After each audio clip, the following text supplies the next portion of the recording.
Halo sahabat hidroponik, saat ini saya sedang berada di salah satu kebun teman kita, Mas Agus Aprizal, yang berada di daerah Tanjung Penyembal, Dumai. Kita akan melihat-lihat kebun beliau dan juga saat ini kebun sedang mengalami beberapa masalah, salah satunya adalah busuk akar. Dan di video kali ini kita akan mengupayakan bagaimana dan apa-apa saja hal perbaikan yang dapat dilakukan untuk menghindari terjadinya busuk akar di masa penanaman yang selanjutnya. Saat ini kebun yang berada di belakang kita dipenuhi dengan tanaman selada. Jadi seluruhnya adalah selada. Benih selada yang digunakan adalah jenis Caipira dari Enzazaden dengan umur yang beragam, dan kita akan melihat apa saja kekurangan yang dapat menyebabkan terjadinya busuk akar yang ada di kebun teman kita ini.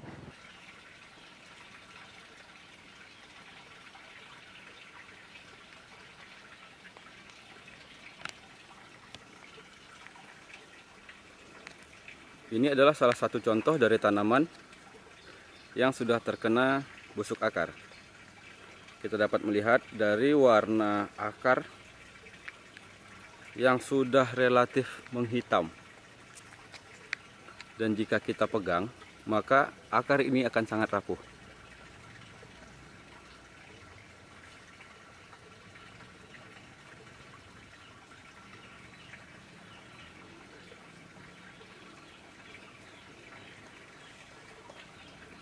Daun juga sudah cenderung mati, terutama di saat temperatur yang ekstrim seperti saat ini.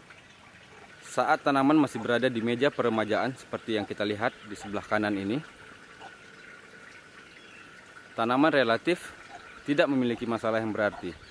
Tetapi setelah dipindah ke sistem pembesaran, masalah mulai bermunculan satu demi satu. Hal pertama yang menjadi perhatian saya adalah adanya lubang-lubang tanam yang kosong seperti ini yang dibiarkan terkena cahaya matahari. Mengapa hal ini dapat menjadi salah satu penyebab terjadinya busuk akar? Yaitu karena aliran air yang mengandung nutrisi langsung terpapar oleh cahaya matahari yang berlebihan, sehingga menyebabkan air menjadi panas, sehingga panas dari air nutrisi terakumulasi di tandon, jadi air yang dialirkan temperaturnya akan sangat tinggi. Juga dengan meja yang berada di sebelah sini.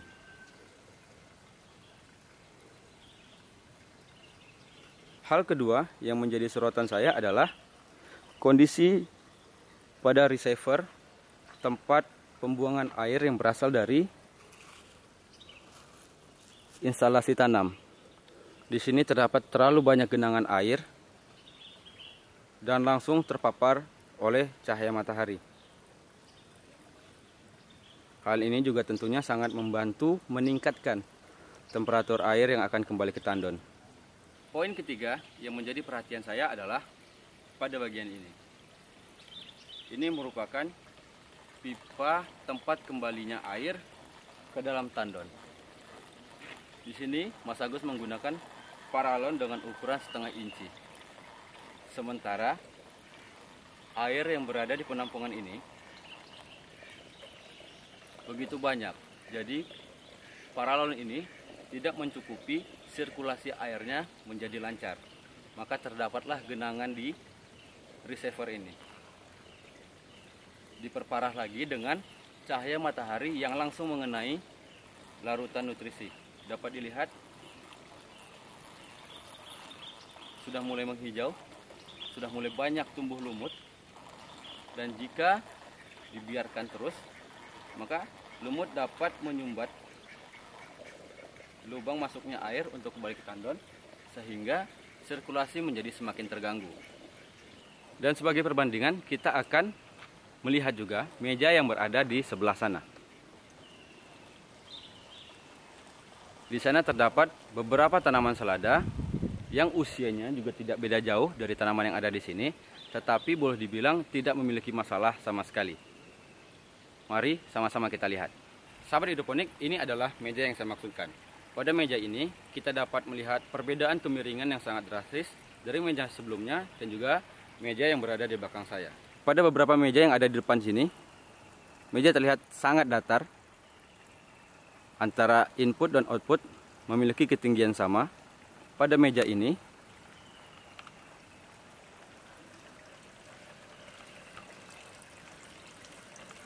kita dapat melihat kemiringan yang lebih baik.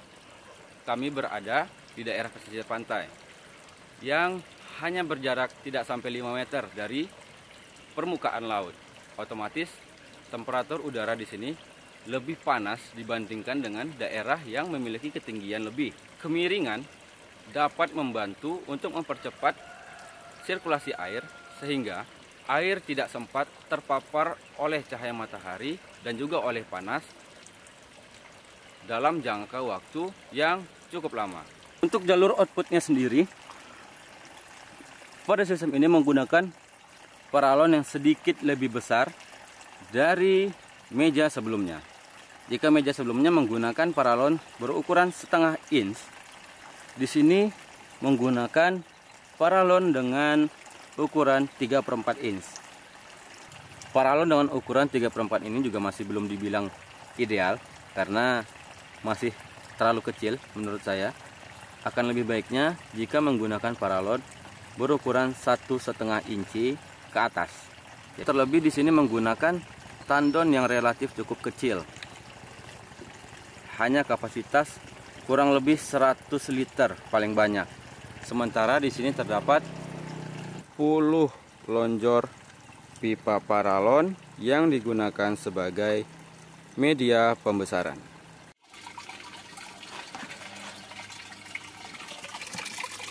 Selanjutnya kita akan memeriksa nilai kandungan nutrisi dan juga nilai keasaman atau pH dari larutan nutrisi yang berada di tandon ini.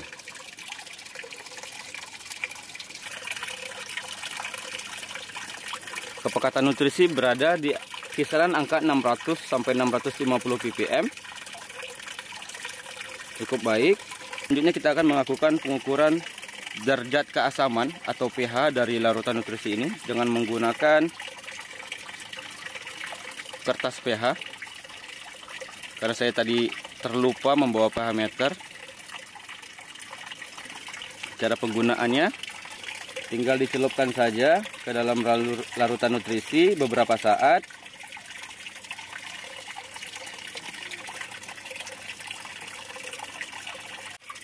Selanjutnya kita akan menyamakan hasil pengukuran dengan standar yang sudah berada di kemasan kertas pH ini. Dapat dilihat pH juga sudah sangat baik, berada di kisaran 6. Bisa dipastikan tidak ada masalah dengan larutan nutrisi. Baiklah sahabat hidroponik, sekarang kita sudah berada bersama pengelola dari kebun yang sudah kita lihat-lihat tadi, Mas Agus sama Mas Suroto. Mas Suroto Mas ya? Iya. Mas Suroto, kita sedikit tanya masalah kebun, mulai sejak kapan dan lain-lain. Dan kita langsung aja ke Mas Agus dan juga Mas Suroto. Ini mulai berhidroponik sudah berapa lama? Ini dari awal tahun kemarin. Berarti jalan 9-10 bulan ya? 9-10 bulan. Memang sengaja fokus ke selada semua atau gimana?